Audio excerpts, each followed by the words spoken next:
ঢাকা ৮ আসনের উন্নয়ন ও ভবিষ্যৎ পরিকল্পনায় তরুণদের সক্রিয় অংশগ্রহণ নিশ্চিত করতে ইউথ সোসাইটি ঢাকা ৮-এর উদ্যোগে অনুষ্ঠিত হয়েছে এক ব্যতিক্রমধর্মী ও সময়োপযোগী মতবিনিময় সভা। তরুণ প্রজন্মের ভাবনায় ঢাকা ৮ শীর্ষক এই আয়োজনে প্রধান অতিথি হিসেবে উপস্থিত ছিলেন বিএনপি ধানের শীষ মনোনীত প্রার্থী মির্জা আব্বাস। বিশেষ অতিথি হিসেবে উপস্থিত ছিলেন বাংলাদেশ জাতীয়তাবাদী মহিলা দলের সভাপতি আফরোজা আব্বাস এবং ক্রীড়া অনুরাগী মির্জা ইয়াসিন আব্বাস।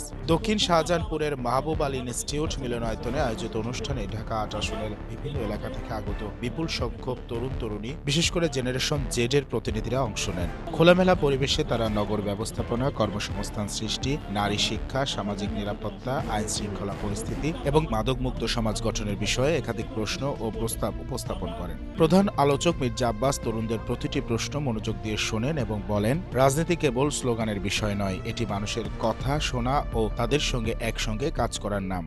তিনি তরুণদের শক্তি ও সততার উপর ভর করে একটি নিরাপদ, মানবিক ও পরিকল্পিত ঢাকা ৮ গড়ে তোলার প্রত্যয় ব্যক্ত করেন। তোমার শিক্ষা, তোমার মেধা এবং তোমার জ্ঞান তুমি যথাযথভাবে প্রয়োগ করতে পারো, তোমাকে বেকার থাকতে হবে না। স্বনির্ভর হতে হবে।